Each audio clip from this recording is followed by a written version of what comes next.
questions people ask me a lot when they find out I'm a financial advisor is, well, what do you actually do for people? And I think most of what I do to help people falls into the category of either educating or advising. And I love to use analogies and that sort of thing to help educate my clients on the various portions of their financial lives and what their options are and what the pros and cons are. And the more educated and the more aware they are of their situation and the options that are available to them, the better decisions they make. And although I'm not trying to really replicate myself, so to speak, it gives us a good terminology to use to make sure that I'm understanding what they're saying is important to them and that they're understanding the things that I'm saying. So one of my favorite analogies and pictures that we use with clients is this picture of getting your house in order, your financial house. And so it's just a simple analogy that is easy to understand about there are foundational things like how to manage debt and what kind of an emergency fund you should have. Those are foundational to long-term financial stability. And then we move into short, mid, and long-term savings. And this has to do with why most people invest. They're saving up for future needs, and sometimes that's a big need like retirement over many decades, and sometimes it's a shorter term savings need, like I want to save up for a family vacation or something like that. So we walk through, that's sort of what I kind of call the middle of the house. The roof line is also essential as you're building up your savings and over your lifetime. You need a roof line to protect what you're building from rain clouds and storms and damage of unforeseen things. So the roof line really represents how insurance type products help mitigate or lessen the risks of dying when you're not expecting to, before you were expecting, or disability, or if there's an accident, or if you need care that you don't need right now, or if you get personal liability, getting sued, that kind of thing. That really represents the roof line of the home.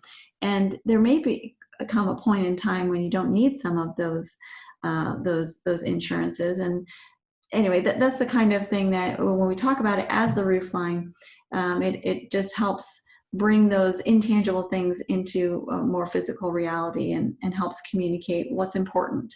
And then on kind of the wings of the house are caring for others. Many people find themselves in the situation of needing to care for others long term. Maybe there's a disability in the family, or an in-law, or an aging parent that is probably going to need the financial care or physical care of my clients. And so we want to make sure that we're preparing for that. That's a big thing, and we need to make plans for it.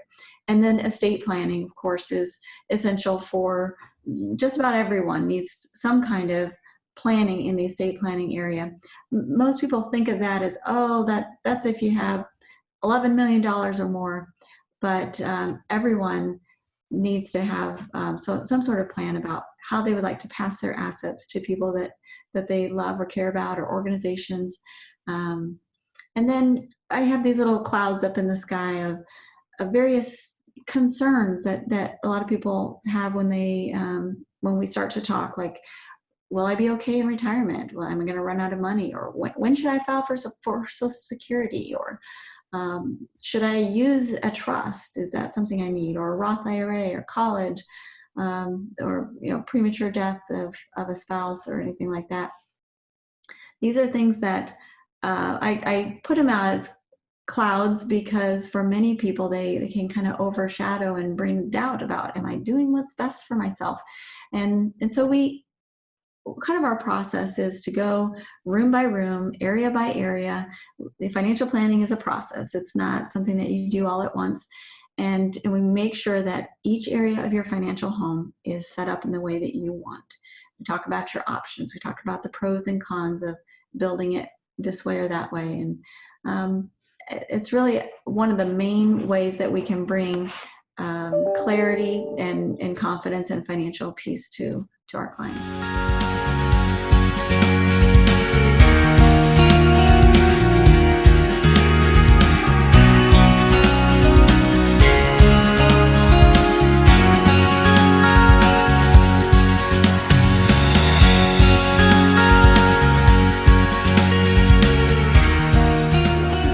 So Liz, as I've been editing these episodes, I keep putting CFP, CKA after your name. Could you explain to me what those are and how it works? I'm happy to explain. So CFP stands for Certified Financial Planner, and CKA stands for Certified Kingdom Advisor. The CFP marks are kind of the gold standard in the financial planning world for technical competence in wealth management and many different areas of of your financial life, like the house picture we just discussed. And the CKA, Certified Kingdom Advisor, has more to do with relational wisdom. And I always encourage my clients, don't just pass money to the next generation, pass your wisdom first. And so it kind of creates a fuller picture of life's not just about finances, that we do what we do in the financial world because of other reasons, things that are important to us, our morals, our values, our the long-term vision that we have for our families and friends and communities. And so I think together they're kind of the left and the right hand of creating a fuller base for advising my clients on how to implement what is important to them and what their priorities are.